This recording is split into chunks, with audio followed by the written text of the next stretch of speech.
네, 오후 2시 증시라인 오늘 코스원과 동아기업 이 두 종목 두고 종목 대결에 들어갑니다. 오늘 함께 해주실 두 분 소개해드릴까요? 네, 오늘은 유진투자증권 잠실지점의 우원명 부장 그리고 NH투자증권 영등포 지점의 이현중 과장과 함께하겠습니다. 두 분 어서 오세요. 어서 오십시오. 네, 이 두 종목에 대해서 여러분의 참여 지금 계속해서 받고 있고요. 주식창 메뉴를 통해서 여러분께서 어떤 종목이 좋은가라고 여러분의 의견을 또 표현해 주실 수 있으니까 적극적인 참여 오늘도 기다리고 있겠습니다. 맞습니다. 자, 이현중 과장이 오늘 동아기업을 선택해 주셨고 우원명 부장님은 오늘 코스원 가지고 나오셨습니다. 네.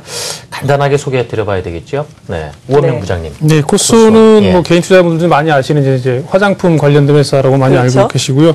특히 이제 ODM 중심의 그 제조업체 개발 생산 뭐 주력 회사라고 보시면 될 것 같은데 일단 첫 번째 키워드는 뭐 좀 낙폭이 컸다라는 부분하고 연초보다는 확실히 화장품 업종에 대한 어떤 그 노이즈가 조금 많이 줄어들었다. 그래서 주가 상승이 좀 가능하지 않을까. 이런 측면에서 들고 나왔습니다. 얼마 전에 뭐 새로운 줄기세포 화장품 또 뭐 그런 론칭을 했다라고 있죠, 해서 좀 궁금하긴 합니다. 네, 어떤 기업인지 잠시 후에 또 자세하게 들어보도록 하겠고요. 동아기업 같은 경우에는 어떤 포인트에 주목하고 계세요? 동아기업 같은 경우는 뭐 여러분들 잘 아시는 건자재 부분에서의 안정적인 실적 성장이 좀 예상이 되고 있고요. 그리고 무엇보다도 마감재로서 지금 현재 이제 건자재 시장이 가장 지금 이제 조금 주목을 받고 있습니다만은 그 중에서 또 마감재에 좀 주목을 해야 될 필요가 있다는 점에서 또 플러스 알파고 거기에 추가적으로 해외 부문 베트남 시장에서의 성장이 굉장히 좀 주목이 되고 있기 때문에 이러한 안정적인 실적과 더불어서 해외 부문의 성장까지 좀 두 가지를 모두 다 바라볼 수가 있는 좀 투자 기업이라고 보시면 좋을 것 같습니다. 네, 여러분의 참여 지금도 계속해서 받고 있는 가운데 이 두 종목에 대해서는 구체적인 설명을 잠시 후에 들어보도록 하고요.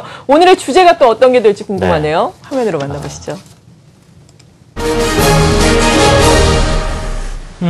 취약업종 구조조정 본격화, 은행주의 영향은 어떻게 될 것인가? 그렇죠. 네. 구조조정, 뭐 기업 부실 이야기가 나오면은 그렇죠. 아무래도 채권 은행으로서는 상당히 좀 위험에 노출될 수밖에 없어요. 네, 특히나 요즘에 조선 또 해운을 중심으로 구조조정 이야기가 나오고 있는데 이렇게 대기업이 부실하면 말씀하신 것처럼 은행이 타격을 받을 수밖에 없죠. 충당금 이야기가 나오던데 충당금이 구체적으로 어떤 것인지 그리고 어떻게 이게 작용을 하는 것인지부터 설명을 좀 해주시면 우원명 부장님부터 들어볼까요? 뭐 충당금은 일반적으로 대손 충당금을 얘기를 많이 하죠. 그러니까 이제 향후에 나타날 부실에 대비해서 일정 부분 이제 금액을 미리 쌓아놓는 거죠. 미리 이제 축적을 해놓는 게 이제 충당금이라고 볼 수가 있겠는데요. 뭐 말씀해 주신 대로 이제 뭐 지난 주말에 이제 한진해운이 그 뭐 이를테면은 뭐 이제 구조조정 관련된 이제 그걸 신청을 하면서 해운 업종이 이제 본격적으로 물론 이제 그 전에 현대상선 같은 경우도 뭐 같은 과정을 겪었지만은 업계 1, 2위 두 개가 이제 같이 그 채권 일단 그것도 공동 관리 이런 부분을 신청하면서 상당히 이제 구조조정이 본격화된다라고 볼 수가 있겠는데요. 특히 오늘 같은 경우는 뭐 잘 아시는 것처럼 그러니까 범정부 차원에서 이제 구조조정 협의회를 열었죠. 뭐 연다고 얘기를 해서 그런 관련 가지고 나온 내용들이 가장 근본적으로 역시 이제 뭐 가장 1차적으로 조선업종과 해운업종의 어떤 구조조정을 얘기를 했고요. 그 이후에 뭐 다른 뭐 이를테면 철강업종이나 건설업종, 그다음에 화학업종 이런 업종들도 얘기가 되지만 아직까지는 글쎄 뭐 각 업종에 따라서 뭐 조선업종과 해운업종을 제외하고 나머지에 대해서는 조금 더 지켜보자 뭐 이런 식의 어떤 분위기가 좀 나온 것 같은 생각이 드는데요. 아무래도 말씀해 주신 것처럼 이런 구조조정 그 전에 과거의 어떤 예를 좀 돌이켜 보더라도 이제 이런 구조조정 상황에서 역시 가장 당에 해당되는 그 회사는 뭐 당연히 큰 영향을 받겠지만은 더불어서 역시 이제 그 은행 업종들이 상당히 영향을 받은 사례들이 많이 있었거든요. 뭐 당연한 수준이겠죠. 이제 업계 어떤 기업들이 구조조정을 받게 되면은 그 업계에 뭐 투자를 했던 내지는 뭐 또 돈을 빌려줬던 은행들이 채권의 어떤 부실화가 되는 그런 측면이 없지 않아 있고요. 그러다 보면 은행 수익 측면에서 상당히 이제 악화되는 측면. 그러다 보면 향후에 어떤 멀쩡한 기업에도 이제 대출 나간 어떤 대출금들을 회수하면서 연쇄적으로 상당히 악순환을 겪는 그런 과정들이 과거에는 뭐 여러 번 있었는데요. 그나마 이번 같은 경우는 저는 뭐 개인적으로 나름대로 조금 다행이라고 생각되는 부분들이 이런 어떤 과거의 어떤 아주 고질적인 악순환 조금 개선되는 거 아닌가 싶은 생각이 듭니다. 그 이유 중에 하나는 뭐 한진해운을 예를 들면 한진해운 같은 경우는 이제 총 부채 규모가 대략 5조 6천억 정도였는데요. 이 중에서 시중은행들이죠. 시중은행권에 나가 있는 대출 규모가 대략 7천억 정도. 그러니까 전체 부채 규모 중에서 12.5%.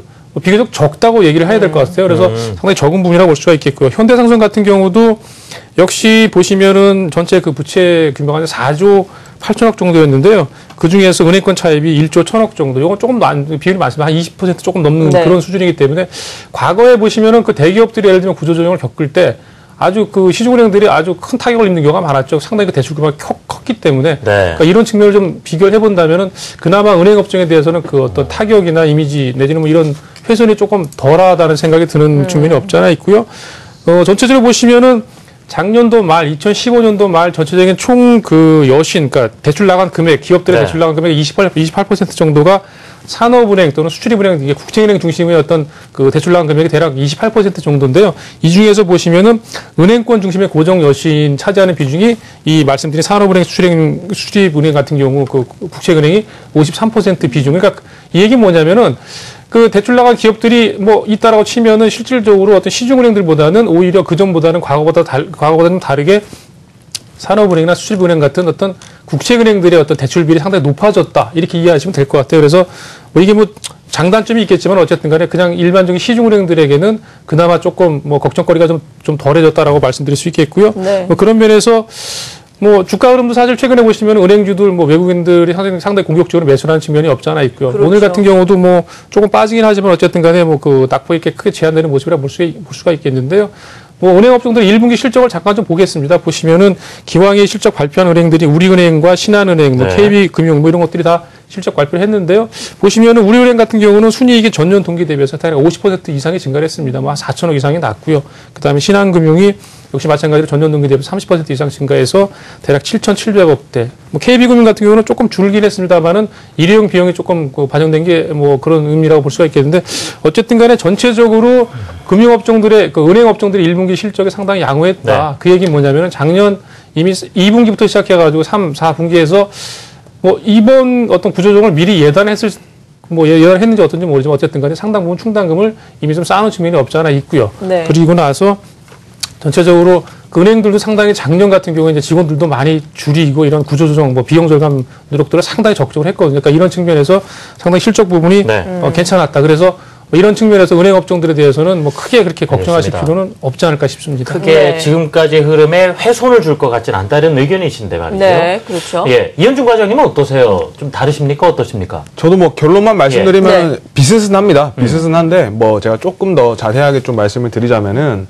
그 전체적으로 잘 말씀을 해주셨고요. 그런 부분에서 말씀하셨던 현대상선의 경우에는 충당금이 90% 이상이 거의 다 반영이 돼 있다고 보시면 될 것 같아요. 네. 그래서 대부분의 시중은행들이 작년 4분기부터 현대상선 같은 경우는 대손상각을 지금 거의 완료 단계에 들어왔다 이렇게 보고 있기 때문에 현대상선이 이슈가 될 것 같지는 않습니다. 만약에 현대상선이 상각 처리가 되더라도 이 부분은 크게 이슈가 될 것 같지 않은데 지금 한진해운 같은 경우가 좀 문제거든요. 앞서서 이제 뭐 국책은행들이 좀 많은 투자를 했기 때문에 그 부분에 있어서 상업은행의 비중이 좀 적을 거라고 말씀을 해주셨습니다만은 물론 적죠. 하지만 그럼에도 불구하고 실질적으로 한진해운 같은 경우는 이런 어떤 익스포저에 대해서 충당금 설정이 좀 비중이 적었습니다. 그렇기 때문에 이 부분이 올해 좀 영향을 미칠 수가 있는 이슈고 지금 이 부분 자율협약이 일반적으로 이루어졌을 때 통상적인 자율협약 수준에서 7에서 12% 수준의 적립금을 저희가 좀 계산을 해봤을 때는 현재 이제 100억 내외의 비용 수준이 이제 은행 평균이 될 것 같아요. 좀 증가할 수도 있고 좀 적어질 수도 있겠습니다만 네. 이러한 100억 내외의 비용 수준에서 마감이 좀 될 거라고 좀 보고는 있습니다만 아주 큰 비용은 아니다라고 생각을 해도 되는 수준이죠. 그렇죠. 전반적인 어떤 이슈에 비해서는 분명히 좀 큰 비용은 아니라고 보고는 있습니다만은 이 부분은 사실 좀 한진해운이 추가적인 자구책을 좀 마련하고 지금 이 구조조정안이 좀 자연스럽게 좀 연결됐을 때 이게 예상안이거든요. 그렇다면은 지금 현재 한진그룹에서 굉장히 좀 고자세로 나오고 있고 일방적으로 좀 채권단에 통보를 하는 거와 같은 이런 양상을 좀 보여준다면은 지금 이 부분이 조금 더 커질 가능성 이 부분도 좀 염두를 해두면서 앞으로 이제 구조조정 진행 상황을 정부와 채권단 그리고 이제 해당 기업들 간에 지금 굉장히 좀 계속해서 좀 얘기가 돼가고 있기 때문에 면밀하게 검토를 하시면서 좀 대응책을 마련해야 될 것 같습니다.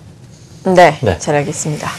자, 이렇게 해서 오늘 그 구조조정 관련해서요. 마침 또 오늘 은행주들이 좀 약세를 보이기 있기 때문에 그렇죠. 좀 고민하시는 부분들 두 분의 의견을 들어봤습니다. 오후 2시 증시라인 함께하고 계십니다.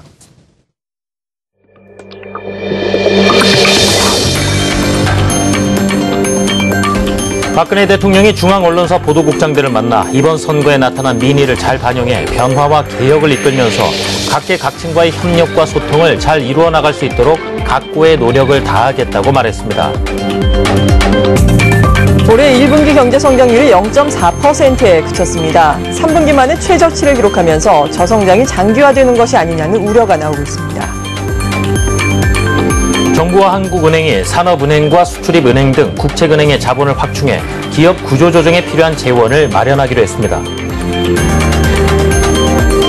다음 달 6일 임시 공휴일로 지정하는 방안이 유력하게 검토되고 있습니다. 정부는 오늘 28일 국무회의를 열고 이것을 결정할 예정입니다.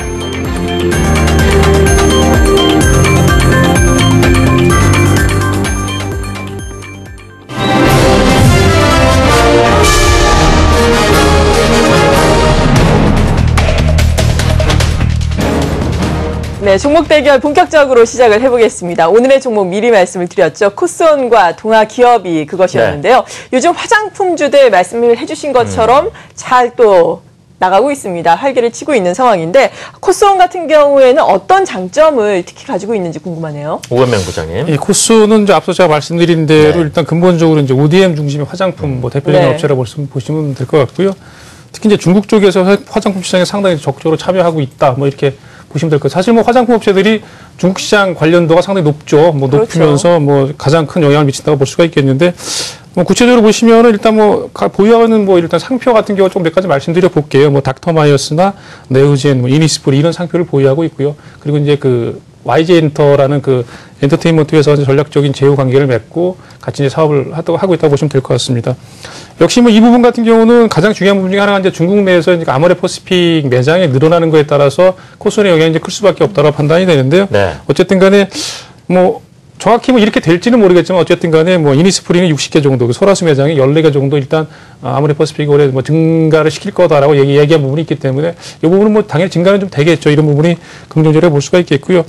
또 한 가지 같은 경우는 잘 아시는 것처럼 연초에 사드 배치 문제와 관련해서 중국 내 어떤 소비재 관련주들의 어떤 불안감이 상당히 컸었는데 잘 아시는 것처럼 그런 부분들의 불안 심리가 상당히 완화가 됐죠. 그리고 1분기 실적 전망도 일단 비교적 양호할 것으로 전망이 되고요. 물론 이 회사뿐만 아니라 화장품 업종을 전반적으로 일단 나름대로 어떤 실적에 대한 부담감이 조금 덜할 것으로 예상이 됩니다. 그런 부분이 맞다라고 판단이 되고요. 또 한 가지 같은 경우는 개별적인 뉴스이긴 하지만은 코스온 같은 경우는 중국 내에서 위자우 그룹이라는 마스크팩을 공급하는 업체와 계속 공급과 관련된 어떤 계약을 추진 중에 있다라고 계속 뉴스들이 나오고 있고요. 이 부분도 구체적으로 좀 아직까지는 구체화된 부분이 없지만 조금 긍정적인 내용이 좀 있을 거로 판단이 되고요.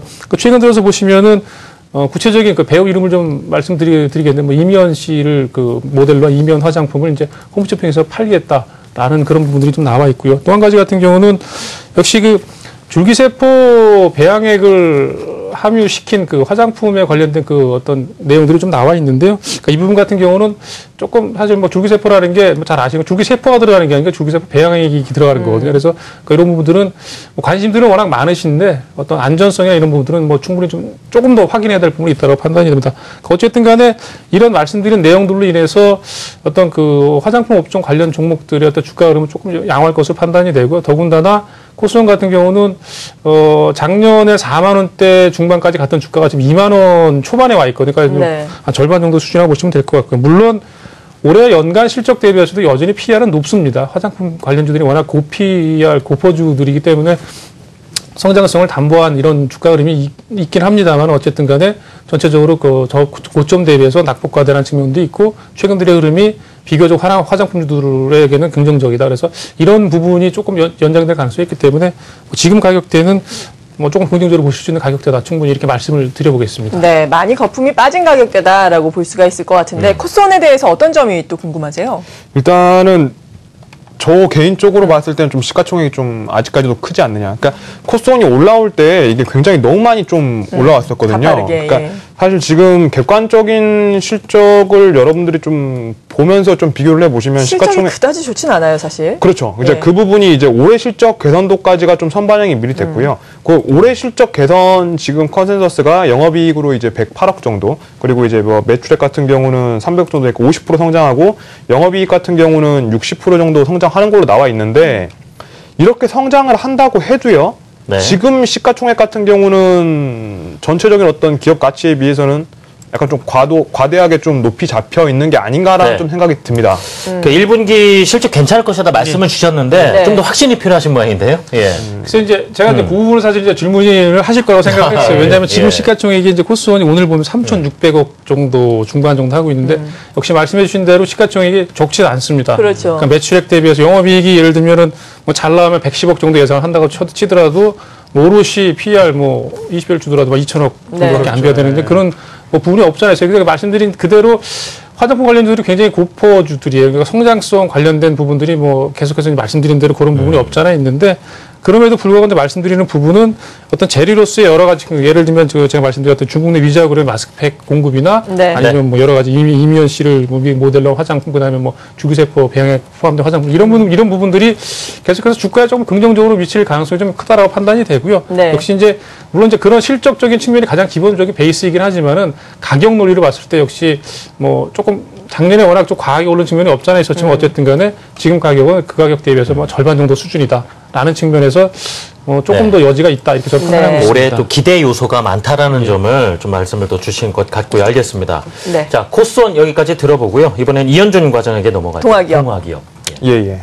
일단은 동아기업 같은 경우는 제가 아까 시가총액 코스원에 대해서 짚어드렸었는데 절대적으로 좀 저평가입니다. 퍼는 이제 올해 예상치 네. 대비해서 이제 퍼는 10배 내외라고 좀 보시면 될 것 같아요. 그렇기 때문에 코스피 평균보다도 낮은, 지금 코스피 평균 11배보다도 소폭 낮은 수치고, 지금 여타 이제 특히 마감재, 이 건자재 분야를 좀 보시게 되면은 뭐 LG 하우시스가 대표적입니다만은 뭐 벽산이라든지 그리고 뭐 기타 이제 가구로 넘어가서 한샘까지 봤을 때 20배가 넘어가는 퍼를 가지고 있거든요. 그렇게 봤을 때는 지금 이 10배 수준의 이제 동아기업의 퍼는 굉장히 좀 낮은 수치다. 이렇게 좀 보시면 좋을 것 같고, 무엇보다도 실적의 안정성이 굉장히 좀 돋보이는 기업입니다. 이 부분에 대해서 건자재 성장, 그리고 건설 시장의 성장과 함께 꾸준히 성장을 해왔고, 이 부분에 특히 이제 올해 이제 베트남에 증설을 하거든요. 베트남에 이제 약 800억 원 정도를 투자를 하게 됩니다. 그렇게 해서 이 MDF 사업부를 이제 아시아 단일 공장으로는 아시아 최대 수준으로 좀 증설을 하게 되고요. 이 부분이 베트남 시장이 계속해서 지금 전년 대비 올해 같은 경우는 35.7% 정도 성장을 또 할 것으로 예상을 하고 있고, 내년도 성장을 할 걸로 예상을 하고 있기 때문에 이 부분에서 안정적으로 계속해서 좀 성장을 또 일어나갈 수가 있는 분야라는 거. 그렇기 때문에 이 해외 시장의 성장, 그리고 국내 시장에서의 안정적인 성장과 더불어서 해외 시장의 고성장까지 모두 다 가져갈 수 있으면서도 가져갈 수 있고, 또 실적적인 안정성 자체도 굉장히 좀 높다는 기업이라는 점에서 상당히 좀 여러분들이 안정적으로 좀 투자해 볼 수가 있고, 또 수익률도 이런 종목들이 또 굉장히 또 좋을 수가 있습니다. 그렇기 때문에 일희일비하시기보다는 이렇게 좀 안정적인 주식으로 좀 투자를 해 나가시는 것도 지금 좀 어수선한 시장 상황에서는 굉장히 좀 중요한 대목이지 않느냐라고 판단을 하고 있습니다. 네, 수출주로서의 장점도 돋보이는 기업, 거기에다가 또 베트남의 공장 증설 이슈까지 살펴주셨습니다. 그 지난해 이제 사상 최대 실적을 냈다고 하고 올해 역시 또 사상 최대 실적 얘기가 나오는 상황이긴 한데 네. 좀 우원명 부장님께서 좀 면밀히 보셨을 때는 좀 어떤 부분이 글쎄요, 궁금하실까요? 실적, 예. PER 저희들이 흔히 가장 기본적인 이제 회사 실적만 갖고 놓고 보면 지금 시가총액이 5,800억, 뭐 매출액이나 영업이익 이런 규모를 보면은 상당히 뭐 지금 사놓으면은 조금 중장기적으로 가져가실 만한 상당히 좋은 회사라는 생각이 들어요. 근데 네. 역시 어쨌든 간에 물론 이제 뭐 수출 부분도 뭐 많이 있다라고 말씀하셨지만 어쨌든 간에 최근 들어서 보시면 주택 거래량이 상당히 감소를 하고 있거든요. 작년 대비해서. 뭐 그런 부분들은 아무래도 이제 건자재 쪽 관련 종목들이 작년 여름 때 상당히 많이 올랐다가 그 위에 계속 조정을 받고 최근 들어서 조금 반등들이 나오지만 역시 그럼에도 불구하고 모멘텀이나 이런 부분은 상당히 좀 그전보다 상당히 약하다. 뭐 이런 측면이 없잖아 있고요. 또 한 가지 같은 경우는 역시 아무래도 주가라는 게 이제 거래량이나 아니면 조금 매매 어떤 편의성 같은 것도 주가에 좀 이렇게 여러 가지 영향을 미치는데 그런 면에서 거래가 좀 너무 좀 약간 적다. 네. 그런 측면에 어떤 단점에 대해서는 어떻게 네, 말씀해 우선 주세요? 경기 측면, 예, 예. 거래량 측면, 네. 일단 거래량은 그래도 하루에 10억 정도는 충분히 제가 매매가 가능한 수준이니까 거래량은 너무 걱정 안 하셔도 될 것 같고, 이 부동산 시장 같은 경우는 좀 다른 관점에서 또 이해를 하셔야 될 것 같아요. 지금 당장 거래량은 눈앞에서 좀 적어지는 걸로 보이고, 분명히 작년에 사상 최대 분양률을 좀 기록을 했기 때문에 80만 호가 넘었었죠. 올해는 당연히 줄어들 수밖에 없죠. 기저효과 때문에 줄어들 수밖에 없습니다만은 지금 사이클이 마감재 사이클이라는 거죠. 지금 이제 마감재가 투입되는 사이클이거든요. 그렇기 때문에 매출 증가는 동아기업의 본격적인 매출 증가는 이제부터가 시작이라고 좀 보시면 좋을 것 같아요. 이렇게 마감재 시장은 내년까지도 상당히 좋을 거라고 지금 판단을 하고 있고, 두 번째 포인트는 이 건설 자재 시장 자체를 다르게 봐야 되는 게 건설 시장 전체죠. 이 부분이 지금 이제 분양이 이제 올해 같은 경우는 약간 저조하겠습니다만은 내년 내후년부터는 본격적으로 재건축 물량이 늘어나기 시작합니다. 그 부분 자체가 지금 현재 건설 시장의 거의 3분의 1 규모가 늘어나기 때문에 이 부분이 이제 바뀐 법안, 그러니까 40년 후에 재건축이 30년으로 완화가 되면서 이 부분이 이제 90년대 초반에 노태우 정권 당시에 이제 그 아파트 붐이 한번 일었었는데 그 붐에 일어났었던 그 아파트들이 재건축이 도래하면서 전반적인 건설 시장이 다시 한번 붐을 또 일으킬 수가 있다고 판단을 하고 있습니다. 이미 또 그리고 건설과 건자재 모두 다 구조조정이 어느 정도가 완료가 됐기 때문에 이 부분 건자재를 단순하게 좀 단기적으로만 보지 마시고 장기적인 관점에서 접근하실 수 있다고 보시면 좋을 것 같습니다. 그리고 투자 포인트에 뭐 베트남 제2공장도 말씀해 주셨는데 이 부분에 좀 영업이익이 반영이 되는 건 한 내년 정도가 돼야 되겠죠? 일단 시기적인 말고. 아니죠. 이미 반영이 되고 있고 지금 이제 올해 증설하는 겁니다. 증설하는 거고 이 부분이 지금 이미 좀 반영이 되고 있어요. 네. 그 부분이 이제 그래요? 본격적으로 증설 부분이 이제 반영이 되는 거는 이제 내년이겠죠. 아, 그러겠죠. 그렇죠. 제2공장 상업 생산이 좀 내년부터 시작이 된다라는 그렇죠. 부분이 이제 있어서 영업이익도 좀 그때 반영된 걸로 알겠습니다. 네. 자, 동아기업까지 들어봤고요. 네, 이렇게 코스온과 동아기업 시청자들의 선택은 어땠는지 화면으로 또 만나볼까요? 5, 4, 3, 2, 1. 자, 오늘도 두 분 종목에 대한 철학의 의견을 나눠봤는데요. 시청자들은 어떤 종목을 선호하셨을까요? 네. 코스온이 압도적으로 많네요. 아무래도 화장품주에 대한 관심이 지금 높아지고 있는 시점이기 때문에 코스온을 선택을 해주신 것이 아닌가라는 생각이 듭니다. 순환매 장수에서 또 건축자재 관련주들도 올라올 확률이 좀 가능성이 높다는 말씀도 많이 드리고 있는데요. 네. 같이 동아기업도 좀 주시를 해보시길 바라겠습니다. 네. 이제 또 서서히 마무리를 지어야 할 시간입니다. 오늘장 한마디 부장님부터 들어볼까요? 글쎄요, 뭐, 오늘 그 이슈도 구조조정이 저희들 뭐 이야기를 좀 했었는데, 뭐 구조조정이라는 게 사실 굉장히 어려운 과정이죠. 잘 아시는 것처럼 인적, 물적 구조조정 여러 가지 굉장히 어려운 과정이라고 볼 수가 있겠는데, 사실 뭐 상당히 좀 늦은 감이 있다라고 말씀들을 많이 하셔요. 특히 이제 해운업종이나 조선업종 같은 경우는 조금 시기적으로 조금 늦지 않았나. 그러니까 조금 그런 아쉬움들을 이야기들 많이 하시는지 어쨌든 간에 뭐 아쉽다 하더라도 뭐 당장 해야 되는 그런 부분이라고 판단이 되거든요. 과정은 좀 고통스럽지만 어쨌든 간에 나중에 결과가 어떤 공통의 선을 좀 만들 수 있는 이제 좋은 과정이었으면 하는 그런 바람이 좀 있고요. 주식 측면에서는 역시 구조조정이라는 게 나중에 지나고 보면 또 한 번에 뭐 주식 투자하는 분들께는 또 한 번 더 기회가 될 수도 있는 그런 부분이 없잖아요. 있기 때문에 그런 부분을 좀 긍정적으로 보시면 어떨까 해서 말씀드려보겠습니다. 네, 과장님은 오늘장 한마디 어떻게 준비하셨어요? 저는 이제 좀 간단하게 준비했습니다. 한 번 쉴 때도 됐다. 좀 이렇게 좀 준비를 했는데요.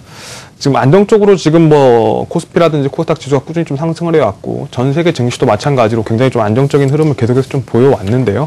지금 이 구간에서는 전반적으로 이제 좀 부담이 되는 모습인 것 같아요. 아무래도 좀 경기 회복 속도에 비해서 좀 주가의 회복 속도가 좀 빨랐던 감이 있기 때문에 지금 현재 구간에서는 좀 천천히 시장을 돌아보시면서 이 다음 시장을 한번 기대를 해볼 좀 준비 기간이 좀 필요하지 않나 싶습니다.